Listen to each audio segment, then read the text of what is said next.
How's it going, everyone? Welcome back to Armchair Analysis. Hope you guys are having a fantastic Monday, if that's possible. Hope you guys had a great weekend, had a good Easter weekend if you celebrate. If you don't, so yeah, I still hope you had a great weekend. Hope you enjoyed time with your family, loved ones. If you partook in church this weekend, fantastic. I mean, obviously, I support everybody doing what they wish to do. But yeah, we had a good weekend. I spent the weekend at the racetrack. It was a pretty good time. Um, I don't know if I'm going to talk about it here, but you can find it over on the final corner. I talked all about it earlier this morning. All my thoughts from this past weekend at Rockingham Speedway. Was really pumped about it. I just this channel. I don't know that racing will do the greatest over here, so I don't know. If you guys want to see racing content, let me know. But for right now, we're not going to. We'll talk about some of the bigger things when they come around, of course, like the championships and stuff like that. But until then, not really a whole lot to talk about or discuss from that. But what we do have is a full weekend of action to talk about, whether that's baseball, hockey, NBA. Playoffs just got started, and I did watch a little bit of golf again this weekend. The tournament, I can't remember what it was. Was it the RBC over in Hilton Head? It was a pretty cool event. Another playoff, back-to-back weeks with a playoff in the PGA Tour. So I thought that was pretty cool. And then we'll talk about some college football news, which I also have another video coming out later this week. I don't know. It'll probably be Wednesday. I'm shooting for Wednesday to have this video come out. It's a project I've been working on for a couple weeks now. Just wanted to make sure I got all the details right. I wanted to make sure I got everything I could right about this because it's a really big video. It's kind of one where we address the biggest problem in college football right now, and maybe.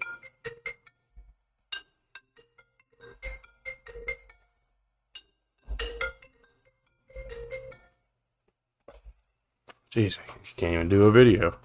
I'm gonna leave that in because I don't have time. I got to get ready for work. But we're gonna address like arguably the biggest threat to college sports as a whole, and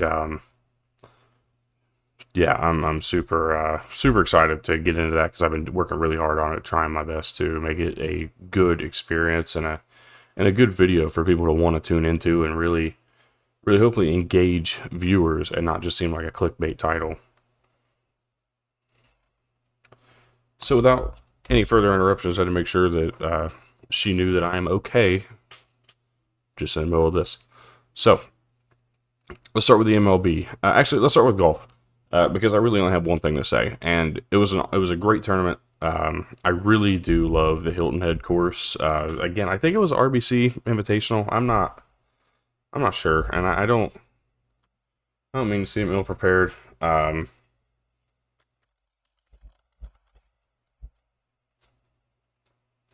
it was the RBC Heritage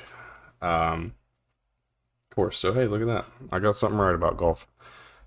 That might be one of the few times. But Justin Thomas gets his first PGA Tour win since 2022. He was able to do that, and again, dramatic fashion in a playoff where he would beat Andrew Novak, who was also going for his first.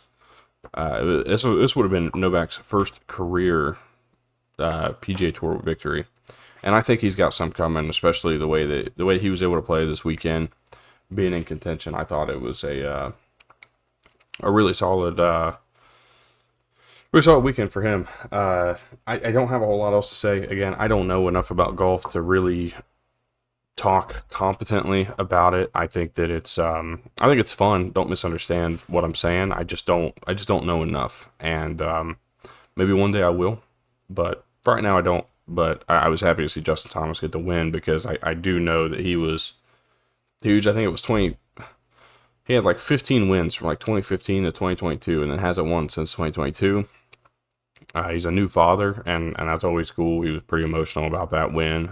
He's also now married. That's a different change since that last win. So it's just cool to see, people evolve and people change over time, and the want to win, the want to succeed doesn't really go anywhere for these guys and these competitors in really any sport. And I thought it was just really cool to see that emotion come out over the weekend. It was awesome. Really happy for him, and obviously a great family weekend for him. And I know his dad was there, and again his wife and his daughter. So cool, and congratulations to Justin Thomas. Now we'll go into some baseball here, and actually just about 5 minutes ago, the final series of the weekend just closed out. Boston played a 4-game like weekend wraparound series where it was Friday, Saturday, Sunday, Monday. Today was a Patriots Day game. Always one of my favorites. A very important day to the city of Boston, and really happy to have been able to wake up in time to at least catch the last half of it. Boston, with the win today, would take a 3-1 series victory over the White Sox, who have been a thorn in the side of a lot of teams this year, especially Boston. The White Sox, you can tell, got better. Really cool to see Bobby Dalbec playing against the Sox today. Got called up from Charlotte last night to play in this game today. Cool to see him back in Fenway Park. Always wish success amongst all those guys, especially the ones that were included in this crochet deal. Dahlbeck, Braden Montgomery. Just happy to see them where they are. The Yankees took 3 out of 4 over the Tampa Bay Rays. The Detroit Tigers 3 out of 4 over Kansas City, and the Seattle Mariners took 2 out of 3 over the Toronto Blue Jays. In the National League, we had the Cubs taking 2 out of 3 over the Arizona Diamondbacks, which included one of the most incredible games I think I've seen in a while. I think it was Saturday. It might have been Friday, where I think there was 20-ish runs, something of that nature, scored in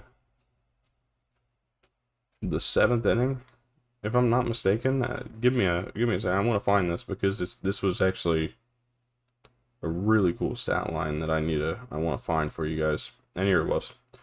So it was the 7th and 8th inning. There were 21 runs scored between the 7th and 8th inning.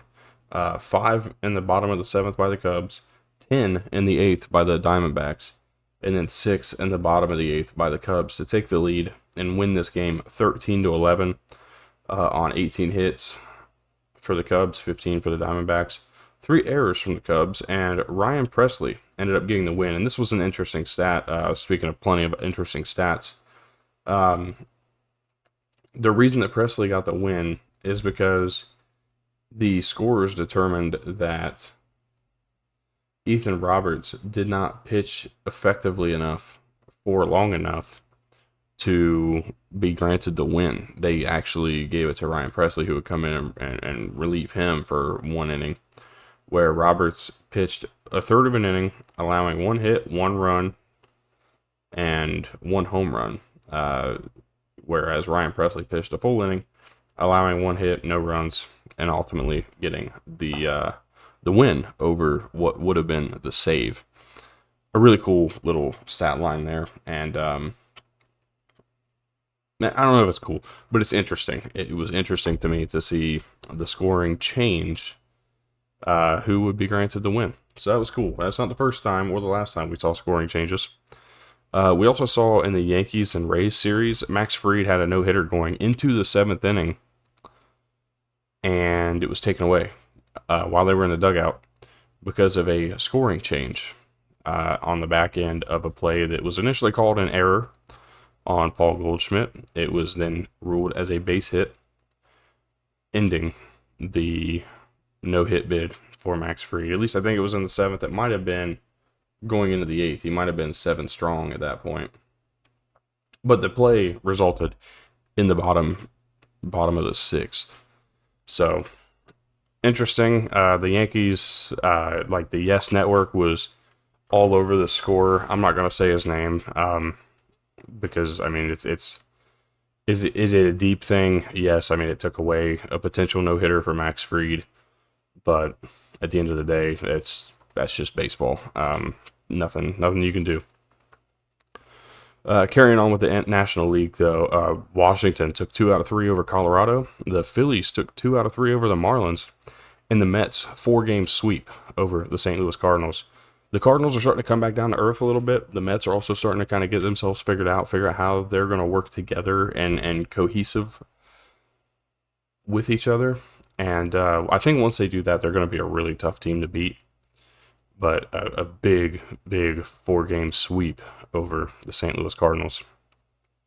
We had a bunch of interleague matchups this weekend. The Milwaukee Brewers take 2 out of 3 over the non-Oakland Athletics. The Braves took 2 out of 3 over the Twins. The Reds took 2 out of 3 over Baltimore, in which they scored 24 runs in one of those games. That game, I believe, was yesterday. Might have been Saturday. Again, forgive me. No, it was. It was, in fact, yesterday, Sunday, Easter Sunday, where the Reds just torched them. 24 runs on 25 hits. They scored a run in every inning except the first and the sixth. Dominant from Cincinnati in that one. Again, they take 2 out of 3 over Baltimore. Cleveland gets a 3-game sweep over the Pittsburgh Pirates. They're the only other team to sweep this weekend. The Mets and the Guardians. I'm surprised that's not the right sport, buddy. Houston takes 2 out of 3 over San Diego. The Angels take 2 out of 3 over the Giants. And the Dodgers take 2 out of 3 over the Texas Rangers. A really good weekend here in the near future. At the end of the month of April, I'm going to take a look through all the standings, all the stats, and just kind of do like a bit of a deep dive into some of the things that I'm really liking early in the season. Some trends I'm loving, some trends I'm hating. Maybe taking a look back at some of my predictions and seeing if I'm able to count myself out of anything yet, or maybe I'm looking okay. We'll kind of see where that ends up. But yeah, it's been an interesting first month, and I've really enjoyed it. Obviously, I've spent a lot of my time watching the Red Sox this month. As the season goes along, I'm going to continue to watch the Sox, but try to catch other games as well. It's just been easier for me to catch the Sox games, especially as a fan. Moving on to the NBA and NHL playoffs. Really enjoyed this so far too. Been paying a lot of attention to the NHL playoffs. Been paying a lot of attention to the NBA playoffs too. Not as much as I think I would have liked to, but am trying, and we're going to continue to throughout the week. But after one game in every series in the NBA playoffs, we have this. In the Eastern Conference, the Knicks have a 1-0 lead over Detroit. The Pacers have a 1-0 lead over Milwaukee. The Boston Celtics have a 1-0 lead over the Orlando Magic, and the Cavs have a 1-0 lead over the Heat. In the Western Conference, the Nuggets have a 1-0 lead over the Clippers. The Thunder have a 1-0 lead over the Grizzlies, and they absolutely destroyed Memphis in Game 1. Minnesota's got a 1-0 lead over the Lakers, and the Golden State Warriors have a 1-0 lead over the Houston Rockets. We're chalk in the East, but in the West, it is anything but. We have two chalky series, one of which could go either way. Denver and the Clippers is still going to be a fun matchup. The Thunder, we expect to roll here. Minnesota came out and they were dominant as well. I think they were up by 20 at one point towards the end of that game when I turned it on just to check in, saw the score, said, okay, there's other things on that I can be paying attention to. So I didn't catch the end of it, but I do know that the T-Wolves were up pretty big. And then the Warriors just having kind of doing what I expect them to do. I think their experience is going to control this series. We'll take another look at that later on this week. Friday is the goal. Monday and Friday are going to be kind of my recap, my catch-up days on everything going on around the world of sports. And then we will have, our random topics throughout the week. Wednesdays are usually going to be those days, but I'm going to find some other times and days to put some stuff up too. Really, again, just trying to figure out what's going to work and what looks good and what does good. And so far, I really do appreciate everybody's support everybody tuning in to these videos. That the NBA playoff video did way better than my expectations ever could have imagined. As has this NHL playoff video has done a lot better than I really imagined it would. There's obviously so many more people that you guys could go listen to or watch talk and babble about the NBA or the NHL, but I appreciate that you guys came to me and wanted to tune in, and hopefully we can carry that forward and keep it going. On to the NHL playoffs. We have two series that have not started yet. One of them starts tonight, April 21st. That's Washington Capitals against the Montreal Canadiens. That starts tonight, again, April 21st.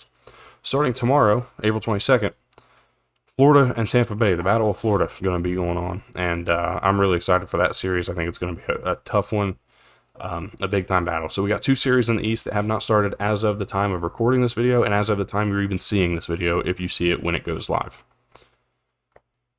As for the rest of the Eastern Conference, the Toronto Maple Leafs have a 1-0 lead over Ottawa. That was a chippy game. Toronto won 6-2, but Ottawa really shot themselves in the foot. They had opportunities to score. They had a lot of opportunities to take advantage of and even keep themselves in the game, and just the penalties just stacked up, took them out of it. But it was a chippy game. It's going to be a hard-fought battle, and that's what we expected. That's at least what I expected when I predicted this series to go 6 or 7. I still think this series goes 6. I think Toronto is ultimately the better team, and of course that's why I have them moving on and even advancing to the Eastern Conference Finals. If you haven't seen that video already, go check that out and see what all I've got going on over there in the playoffs. But so far, Toronto 1-0 lead. Carolina's got a 1-0 lead over the New Jersey Devils. They had a little bit of a scare yesterday for New Jersey with Luke Hughes going down with an injury. He would ultimately return. But Carolina, the pace of play was overwhelming. And it was obvious it was overwhelming to the Devils. They're going to have to figure something out and find a way to be confident and be comfortable being uncomfortable. Don't know if it's going to happen. This Carolina team is really good. Logan Stankoven, 2 goals in the second period, really carried them to a win, which would ultimately end 4-1 over the Devils. But a big win for Carolina, and they move on to Game 2, I believe tomorrow night. It's either tomorrow or Wednesday. In the Western Conference, Winnipeg took a 1-0 lead over St. Louis. It was interesting. St. Louis jumped on them early. Winnipeg battled back, gritty, hard-fought win. They won 5-3. Colorado with a big win over Dallas in Game 1. The series is going to be insane. It's just going to be really good. There's not much we can do or say. A lot of people are worried about the health of the Dallas Stars. I'm still taking Dallas to get through here. We got the Oilers and the LA Kings getting set to start up here in just today or tomorrow, I believe. I don't know how I missed that, but it is tonight, April 21st. The Edmonton Oilers and the LA Kings will start up their series, and I'm excited for this one too. This is going to be a really, really fun one. Of course, puck drops in LA tonight in the Staples Center, I believe, if I'm not mistaken. Am I mistaken? The Crypto.com arena, my bad. Same arena, different name. Sue me. Vegas 1-0 over Minnesota. Minnesota's scrappy. They're going to hang around. Joel Eriksson Ek and Kirill Kaprizov being back for this series and being healthy for this series, huge deal. People aren't making enough about it. Minnesota's going to hang around specifically for those two. But the Vegas defense and Aiden Hill was fantastic in goal last night. That's going to be a really, really tough series for Minnesota to win, but they do have a shot. They do have a shot. So the other story I wanted to bring up, and this is a little late to get to, but I think it's still worth talking about, and it kind of plays into this college football conversation that we're going to have later this week. Nico Iamaleava officially at UCLA now. Of course, for those of you who don't know, Nico was, I guess, I don't want to speak out of term on what the exact details were, but essentially kind of shopping around, seeing what other teams were willing to pay him, and was going to come back with that number to Tennessee and be like, hey, this is what I need to make this year. Can we make it happen? Do I agree with that? No. I think that's a terrible idea and a terrible thing to do. But besides the point, that's where college football and college sports are right now. So Josh Heupel catches wind of it. Nico carries on about this holdout process that he was going to bring up anyways. Sits out of practice, sits out of the spring practice deal at Neyland. And from there on, he was no longer a part of the Tennessee Volunteers football team. So with that, he enters the portal, heads to UCLA. That's where he is landing. With that being said, with him going there, Joey Aguilar, who just transferred in from Appalachian State, he's a really solid quarterback. Not quite Power 5 solid, but he's a good quarterback. He's smart with the football, and he can do a lot of different things. He has now re-entered the portal himself, trying to find somewhere else to go. What do I think this truly means? For either side, I don't know. I think Tennessee is going to be okay. I don't know they're a playoff team, but I didn't know that before he left either. So Tennessee is going to be an interesting spot. UCLA is not really going to get any better. I'm not worried about that. I think the UCLA is probably going to stay towards the bottom of the Big Ten in 2025. It's just a really interesting thing, and I don't know how further to talk about it because, again, there's so many things I want to say that I'm trying to save for this video, but it's just a sign of where we are in the sport, and I think future things to happen. I think it's also a lesson to be learned in some ways, in some regards. Either way, this is a huge mistake on the front of Nico Iamaleava and that entire whoever talked him into this entire situation, because he just left a potentially at least a contending school for a playoff spot to now go sit maybe 11th in the Big Ten. It just doesn't make a lot of sense to me. So let me know your guys' thoughts on everything below. Again, if you haven't already, let me know your NBA Finals champion predictions. Let me know your NHL playoff championship predictions. Let me know what you guys saw this weekend. Maybe I missed something. Maybe there's something I didn't bring up today that you guys think I should have. Feel free to drop that all in the comments down below. I'm always open. I'm always down there too. Always checking out what people are saying. Had some comments on some other videos that I really appreciated. So yeah, I'm looking forward to seeing what we can continue to do. I appreciate everybody for tuning in. If you have gotten this far, please leave a like, subscribe, comment down below, and yeah, I'll see you guys in the next one.